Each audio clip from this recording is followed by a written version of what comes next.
nisingeweza kuacha kufika leo. Wanakwaya ambao tumeizindua leo walikuja ofisini kwangu nikiwa niko jimboni, kabla sijaenda kwenye shughuli za kamati na vikao vya bunge vinavyoendelea sasa hivi. Wakaniomba, nikasema lazima nipange ratiba nije, mbali ya kwamba niliwachangia kwenye maandalizi, lakini lazima nije kushiriki kwenye uzinduzi kama mwenzao, muumini mwenzao wa kanisa Katoliki. Leo sio siku ya maneno sana, watu wana tukio lao wanalolisubiri, lakini nimpe pongezi sana Baba Paroko Malaba. Amekuja ametukuta tuna kwaya 2, leo zimefika 4. Hii ni kwaya yake ya 2 anaizundua. Mwaka jana alinipa mwaliko uzinduzi wa kwaya Don Bosco, bahati mbaya sikuwepo, lakini kasi yake ya uzinduzi wa kwaya hizi ni hatari kweli kweli. Unaona ni namna gani amedhamiria kuendelea kulijenga kanisa Katoliki, akisaidiana na baba askofu wetu wa jimbo la Katoliki. Unapaswa kuungwa mkono, na mimi nikuhakikishie kama muumini, kama Mkatoliki, kama mbunge wa jimbo la Bunda mjini, tutaifanya hii kazi vizuri kwa weledi mkubwa ili tuache alama.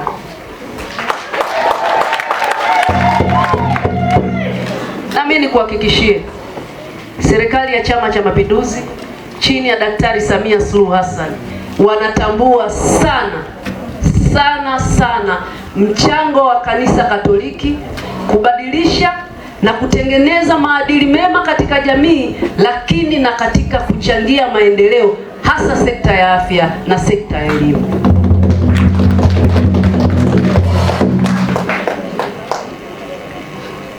Na kwa sababu serikali yetu inatambua, ndio maana hata makamu wetu wa rais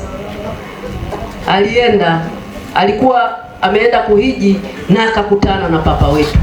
Hiyo yote ni heshima ya hali ya juu kwa kanisa Katoliki, kwa sababu lina mchango mkubwa si Tanzania tu na duniani kwa ujumla.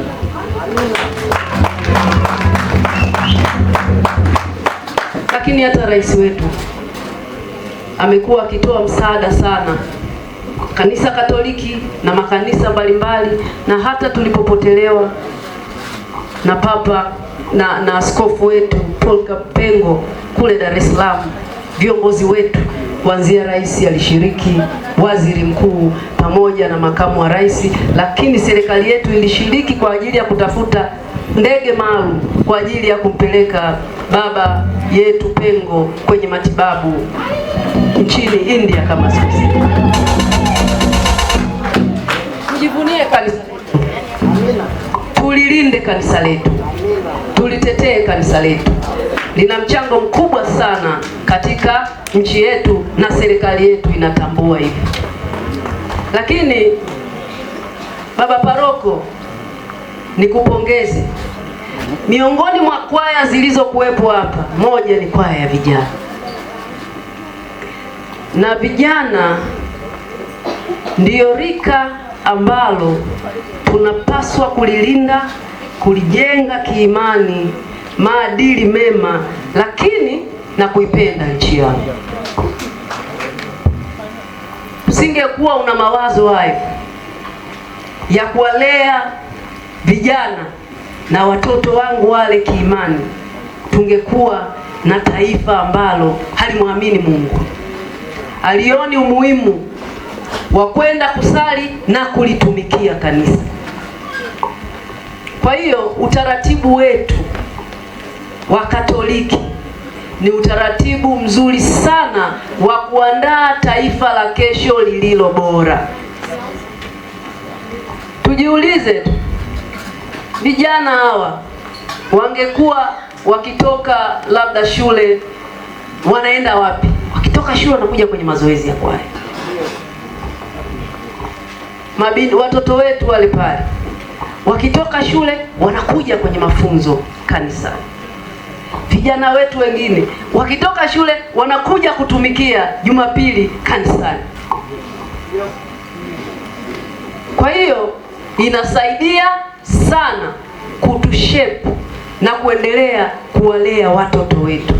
Na mimi nisisitize, hatuna Tanzania nyingine, hatuna Bunda nyingine isipokuwa hii tulionayo, ambayo sisi wazazi tunatakiwa tuilinde ili vizazi na vizazi waikute ikiwa salama na tumetengeneza vijana wenye maadili mema. Si jambo zuri Bunda inakuwa eti miongoni mwa watu ambao wanatamani kwenda kuiba mpaka kanisani. Si jambo zuri Bunda tuwe na vijana wanavizia wazazi wao kuwakaba, kuwaibia wakiwa wanatoka kwenye ibada, wakiwa wanatoka kwenye mkesha. Si jukumu la baba paroko peke yake, ni jukumu letu sisi wananchi wa Bunda, sisi kama wazazi, kuwalea na kutengeneza taswira ya mji wetu wa Bunda. Mji wa Bunda unakuwa, baba umesema unaenda kuwa mji wa kitalii. Tutazimalizia changamoto za Nyatwali pale. Tuna mbuga ya Serengeti, lango kuu liko Ndabaka, halmashauri ya mji wa Bunda. Wakijenga kordo pale, investment ikifanyika ya kwenda njia ya wanyama kwenda kunywa maji ziwani, watu wakaweka uwekezaji, wanufaika ni wananchi wa Bunda. Hatuna namna ya kuilinda na kuipenda kwa manufaa yetu. Lakini sio hivyo tu baba paroko. Juzi nimetoka kuchangia bajeti ya waziri mkuu. Waziri wa TAMISEMI Shemdoe amesema anaenda kutangaza tenda kwa ajili ya ujenzi wa barabara za lami kwenye mji wa Bunda, kwa ajili ya ujenzi wa stendi ya kisasa kwenye mji wa Bunda, kwa ajili ya ujenzi wa soko jipya la kisasa mji wa Bunda. Lakini eneo letu la Tairo la Guta limekaa zaidi ya miaka 14, wananchi wamelipwa, ni very potential area, liko barabarani, liko karibia na ziwa. Serikali ya awamu ya 6 imeliweka kwenye mpango kuhakikisha wanakuja kuweka wawekezaji, vijana wetu watapata ajira. Lakini vile vile baba paroko, ulipozungumzia swala Bunda inakuja kuwa mji wa kitalii, niliuliza swali makusudi. Naomba nikwambie, makao makuu ya TANAPA kanda ya magharibi yanajengwa kwenye mji wa Bunda, na tayari zimeshatengwa bilioni 1.8 kwenye bajeti hii. Sasa baba paroko, mnaniombea sana, na mnaponiombea na huku tunakula samaki, akili zinachaji, uwezo wangu wa kuwatetea mnaujua. Jambo langu kubwa ni kwenda kusisitiza kwenye Bunge la Jamhuri ya Muungano wa Tanzania ili mambo haya yafanyike, na niwahakikishie chini ya serikali ya Daktari Samia Suluhu Hassan yatafanyika. Lakini jukumu letu sisi baba paroko, tuendelee kuwaombea viongozi wetu ili wasaidizi wao watimize wajibu kama maono yao ya kuacha alama na tabasamu kwa Watanzania yaendelee. Tuna rais mmoja, tuna waziri kuu mmoja, tuna makamu wa rais mmoja, lakini wasaidizi ni wengi ambao sometimes hawa wa huku wakiharibu, lawama wanapelekewa wapi? Sasa sisi tuombe kila aliyepewa jukumu atimize wajibu wake ili tuijenge Tanzania yetu, tuijenge Bunda yetu ili tusonge mbele. Lakini tudumishe amani na utulivu. Bila amani, kuna investor atataka kwenda kwenye vurugu? Wapo? Si hakuna?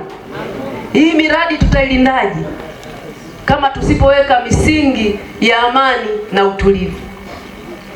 Huwezi hata kudai haki yako kama nchi haina amani, si ndio? Hatuwezi kuabudu kama nchi haina amani. sababu wazazi wataogopa kuja kwenye mkesha wakijua kuna vijana wakorofi, vibaka wanawasubiri kuja kufanyaje. Tukemee mambo haya bila uoga, bila haya, kwa sababu Mungu hapendi wizi. Mungu hapendi vurugu. Kwa Mungu kuna furaha na utulivu, si ndio? Ndio maana leo tumekaa hapa tunafurahi, tunazindua kwaya yetu ambayo tumeshamaliza kuizindua ya Mtakatifu Gregori Mkuu.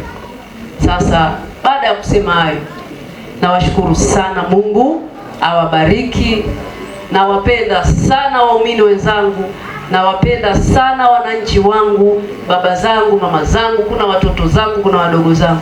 Hakika ndani ya hii miaka mitano natamani niache alama, ili Mungu akinichukua nikilala manyamanyama wakumbuke kuna kipindi alipita binti aliyetoka familia ya kawaida anaitwa Esther Bulaya, alisimamia na akaitransform Bunda yetu ikawa na maendeleo.